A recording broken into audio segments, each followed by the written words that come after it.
प्रिय छात्रों, कक्षा 9th विषय गणित में आज हम लोग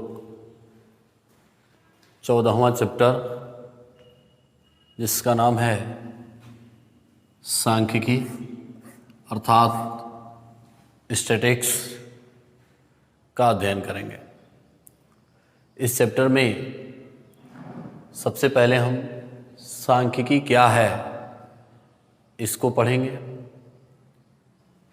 यहाँ पर मैं लिख रहा हूँ सांख्यिकी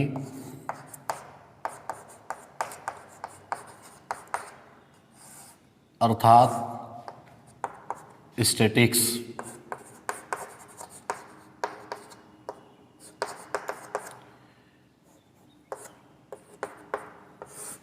सांख्यिकी का अध्ययन चूँकि आप 9th क्लास में पढ़ रहे हैं तो यहाँ पर मैं आपको बता दूं कि सांख्यिकी गणित की एक शाखा है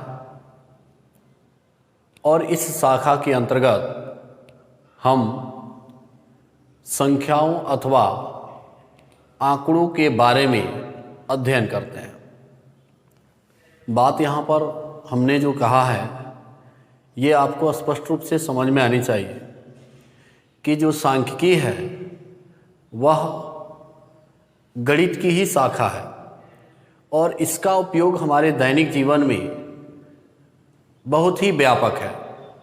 जैसे मैं आपको उदाहरण के तौर पर ये बता दूं कि आजकल जो क्रिकेट हम देखते हैं टीवी पर, उसमें आप एक चीज़ देखे होंगे कि इस तरह का कोई ग्राफ आपके सामने आता है और इस ग्राफ में बैट्समैन के बॉलिंग का, उसके रन का, बैट्समैन के जो है पिछले किन किन मैचों में कितने रन्स हैं, इन सभी रन का एक डाटा जो है उस ग्राफ के अंदर आपको मिलता है। तो ये सारी चीज़ें एक ही बार में एक ही पेज पर स्पष्ट हो जाती है। तो यह सिर्फ और सिर्फ सांख्यिकी का ही देन है। यानी सांख्यिकी की सहायता से हम अपने दैनिक जीवन में होने वाले अनेक प्रकार के जो घटनाएं हैं उन घटनाओं में एक निश्चित मान को प्राप्त करना बहुत ही सिंपल होता है या बहुत ही आसान कर देता है। किसकी सहायता से? सांख्यिकी की सहायता से। अभी हम इसके परिभाषा को पहले जानें और फिर इसके बारे में हम पढ़ते चलेंगे। जैसे सांख्यिकी क्या है, तो मैंने कहा कि सांख्यिकी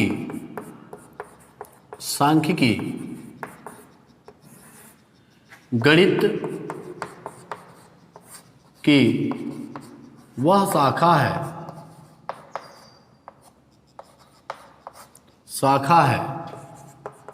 जिसमें संख्याओं तथा आंकड़ों के बारे में अध्ययन किया जाता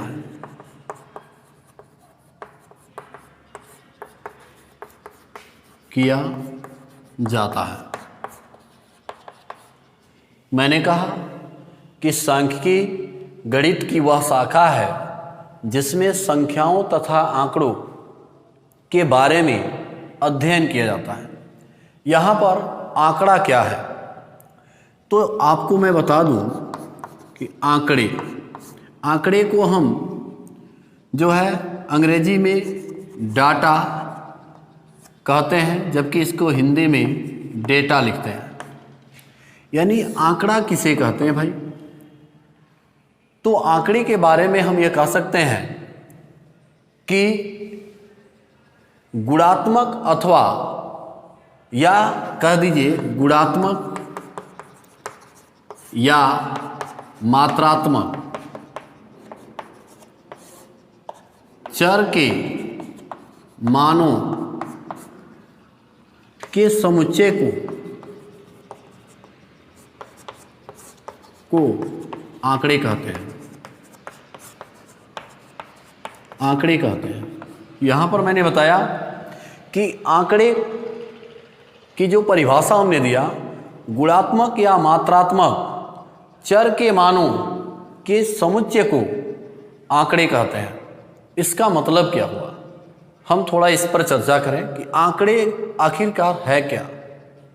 जैसे मान लीजिए कि हम ये कहें कि मान लीजिए हमने किसी विद्यालय में उपस्थित बच्चों की एक संख्या का आंकड़ा तैयार किया, यानी एक लिस्ट तैयार किया, जिसमें मान लीजिए हमने ये कहा कि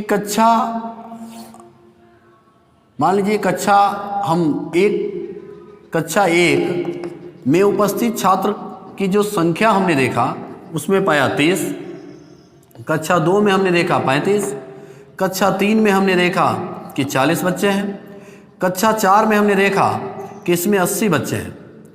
तो इस तरह से हम किसी भी क्लास को, मान लीजिए हमने कक्षा 1 से लेकर 4 तक का ही हमने एक डाटा तैयार किया, और वो भी डाटा किस तरह का है, कक्षा 1 में पढ़ने वाले छात्रों की संख्या का है, कक्षा 2 में पढ़ने वाले छात्रों की संख्या का है। तो इस डाटा को देखकर हम यह बता सकते हैं कि सबसे कम छात्र जो है कक्षा 1 में है, सबसे अधिक छात्र किस में है, कक्षा 4 में है। तो यानी अभी तो मैंने सांख्यिकी के इस पहले स्टेप्स में ये पता लगा दिया कि किस क्लास में कितने बच्चे अधिक हैं, कितने बच्चे कम हैं, यानी देखते ही पता चल जा रहा है। यानी इस तरह का एक कलेक्शन, एक जो है, ये कह सकते हैं आप कि ये जो कलेक्शन है, यह कलेक्शन ही डाटा कहलाता है, और जिसे हम जो है अनेकों रूप में तैयार करते हैं। जैसे हो सकता है कि आप अपने गांव में उपस्थित 20 जो है व्यक्तियों के वजन का आपने डाटा तैयार किया कि इस व्यक्ति का वजन इतना है, इस व्यक्ति का वजन इतना है। यानी कहने का मतलब हो सकता है कि आपने 20 व्यक्ति को जो है आपने इकट्ठा किया और उन 20 व्यक्तियों के वजन को देखा, तो उसमें हो सकता है कि पहले व्यक्ति का वजन 60 केजी हो सकता है कि ऐसे 4 व्यक्ति हों जिनका वजन 60 केजी हो। तो आपने इन व्यक्तियों के वजन का जो डाटा तैयार किया, वह डाटा क्या कहला रहा है, आंकड़े कहला रहा है। यानी इस तरह के एक इकट्ठा किया आपने, इन व्यक्तियों के वजन को आपने क्या किया, एक सीरीज में इकट्ठा किया, और जो इकट्ठा करने का तरीका है वो क्या कहलाता है, डाटा कहलाता है। यानी चाहे वो गुणात्मक या मात्रात्मक रूप में हो सकता है। यहां पर समुच्चय का अर्थ है कि इकट्ठा करना। समझ में बात आई। अब देखिए, अब हम ये कहें कि डाटा कितने प्रकार के होते हैं।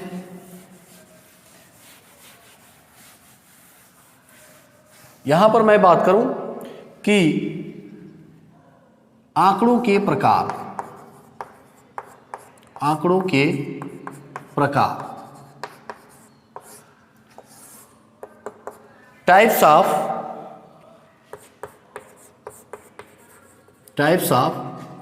डाटा। तो कलेक्शन के आधार पर, या हम कह सकते हैं कलेक्शन की दृष्टि से, डाटा 2 प्रकार के होते हैं। कलेक्शन के आधार पर डाटा 2 प्रकार के होते हैं, जिसमें पहला होता है प्राथमिक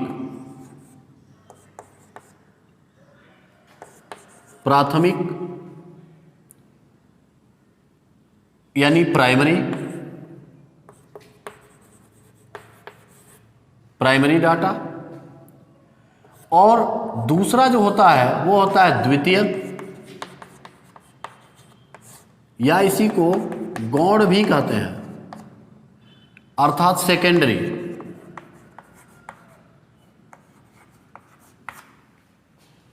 यानी डाटा 2 प्रकार के होते हैं।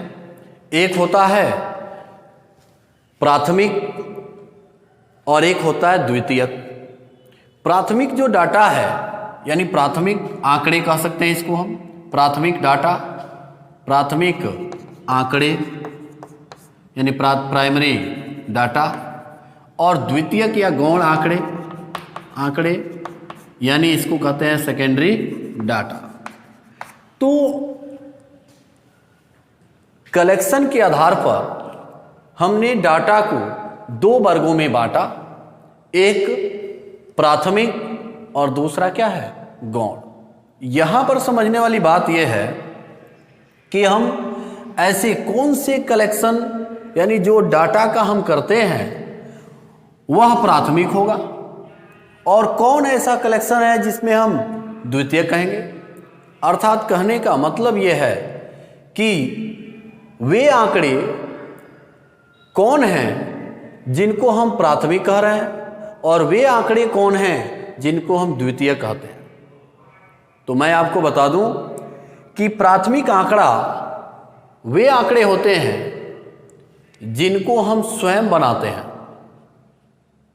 अर्थात ये पहले से नहीं मिलेगा, यानी पहले से तैयार किया हुआ डाटा हमारे पास नहीं आएगा। यानी इस डाटा को हम क्या करते हैं, अपने आप यानी स्वयं बनाते हैं, जो किसी न किसी जो है रूप में होगा।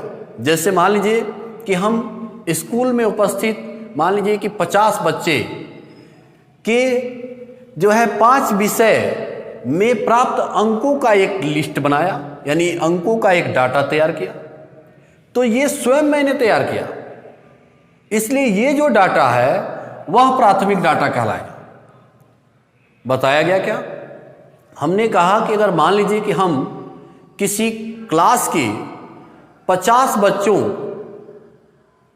का एक डाटा तैयार कर रहे हैं और ये डाटा किस रूप में है, तो मान लिया हमने कि 50 बच्चे जो 5 विषय में कुछ अंक पाए होंगे, उन अंकों का एक लिस्ट बनाया, वो क्या कहलाया, डाटा कहलाया। जैसे मान लीजिए कि हमने 50 बच्चों को लिया, या मान लीजिए कि रमेश, इसके बाद मान लीजिए रीना, इसके बाद मान लीजिए हमने सीता, गीता, ऐसे हमने 50 बच्चों को लिया और 50 बच्चों को हमने एक लिस्ट बनाया जिसमें गणित विषय में मान लीजिए इसने 20 अंक पाए, ये गणित में 30 अंक पाया, ये मान लीजिए 34 नंबर पाया, ये ऐसे 35 नंबर पाया। इसी तरह से हमने विज्ञान में लिया, विज्ञान में मान लीजिए हो सकता है कि ये मान लीजिए 35 नंबर पाए, यानी ये 30 नंबर पाए, ये 20 नंबर पाए, ये 21 नंबर पाए। इसी तरह से अन्य विषय यानी 5 विषय, गणित, विज्ञान, अंग्रेजी, सामाजिक विषय, ठीक है ना, और विषय, इसके बाद हमने कला लिया। तो हमने 5 विषय, गणित, विज्ञान, अंग्रेजी, सामाजिक विषय, कला। तो इसमें कुछ ना कुछ अंक ये बच्चे जरूर पाए होंगे, जो हम जो है क्या किए, इनको एक लिस्ट तैयार करने के लिए हमने बनाया। और ये जो तरीका है जो मैं स्वयं बनाया, यानी इस तरीके को बनाने के लिए हमने क्या किया, हम खुद गए किसी क्लास में बैठे और उस क्लास के अंदर पढ़ने वाले बच्चों का एक हमने लिस्ट तैयार किया। और वो भी लिस्ट किस तरह से तैयार किया, एक डाटा के रूप में तैयार किया। उनके संख्यात्मक मान यानी विषय में प्राप्त अंकों का एक हमने लिस्ट बनाया, यानी इस लिस्ट को हम डाटा के नाम से जानते हैं। और ये जो डाटा है वह क्या है, प्राथमिक डाटा है, क्योंकि इसे हम स्वयं बनाते हैं, ये बना बनाया नहीं मिलता। और अब बात करें हम द्वितीय की, कहने का मतलब यह है कि प्राथमिक डाटा यानी प्राथमिक आंकड़े स्वयं बनाए जाते हैं, ये ऑलरेडी बने हुए नहीं मिलते हैं।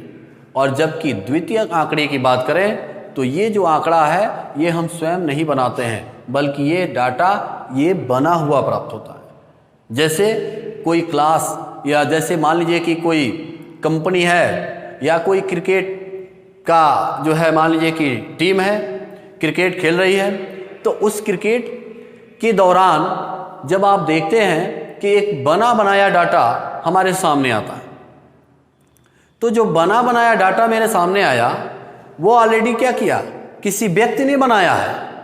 तो जब किसी व्यक्ति ने उसको बनाया तो वो डाटा क्या है, प्राथमिक के अंतर्गत आएगा। लेकिन जो मेरे सामने आया वो बना बनाया आया, तो क्या है भाई, द्वितीयक है।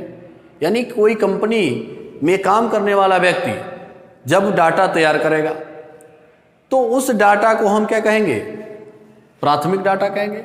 और जब मेरे पास ऑलरेडी जैसे यही डाटा है, मान लीजिए ये किसी व्यक्ति ने बना कर दिया हो, तो जब कोई व्यक्ति इसको बना के दिया हो तो वह डाटा क्या कहलाएगा? द्वितीयक या गौण डाटा कहलाता है। ठीक है, तो इसका मतलब यह हुआ कि वे आंकड़े जो पहले से बने बनाए मिलते हों वह द्वितीयक या गौण आंकड़े कहलाते हैं, और वे आंकड़े जो हम स्वयं बनाते हैं वो प्राथमिक या जो है यानी प्राइमरी डाटा कहलाते हैं। ठीक है, अब इसके बाद हमें एक चीज और जाननी है इसमें कि सांख्यिकी के चरण क्या होते हैं। ठीक है ना, सांख्यिकी के चरण। अब हम इसके बाद ये जाने कि सांख्यिकी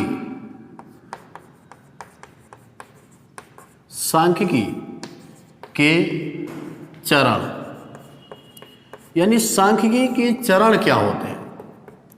तो जो सांख्यिकी के चरण है वह 4 होते हैं, जिनमें पहला आंकड़ों का संकलन कहलाता है। आंकड़ों का संकलन, जिसे हम अंग्रेजी में कलेक्शन ऑफ डाटा, यानी जो सांख्यिकी के चरण है वो कौन कौन से हैं। तो मैंने कहा कि इसके 4 चरण होते हैं। पहला होता है आंकड़ों का संकलन, और दूसरा होता है प्रस्तुतिकरण,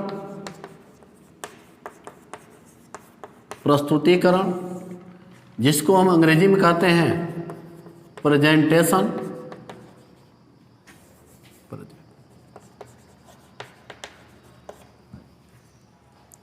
अब इसके बाद जो तीसरा होता है वह होता है विश्लेषण,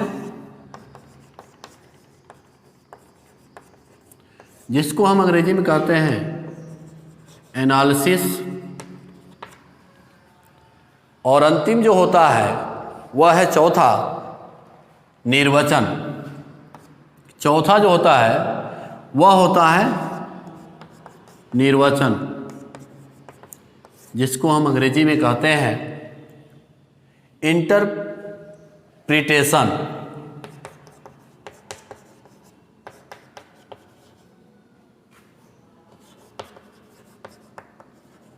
इंटरप्रिटेशन यानी सांख्यिकी के ये 4 चरण होते हैं, और ये कौन कौन होते हैं भाई? आंकड़ों का संकलन, प्रस्तुतिकरण, विश्लेषण, निर्वचन। हम इसके बारे में एक बार पढ़ें कि सांख्यिकी के जो ये चरण है, इन चरण का क्या काम है। तो सबसे पहला काम तो यह है कि आंकड़ों का संकलन, यानी हम कलेक्शन ऑफ डाटा, यानी किसी डाटा का कलेक्शन करते हैं। जब हम सांख्यिकी के क्वेश्चनों को सॉल्व करेंगे देखिएगा, तो उसमें एक मान लीजिए क्या किया हमने, एक डाटा तैयार किया, तो यही होता है कलेक्शन। यानी संकलन का मतलब हुआ उसमें उपस्थित, जैसे मान लीजिए कि आपने किसी जो है स्कूल में जो है उपस्थित जो है क्लास वाइज छात्रों की संख्या का एक डाटा तैयार किया, तो ये जो कलेक्शन किया आपने डाटा का, वह क्या कहला रहा है? आंकड़ों का संकलन कहला रहा है।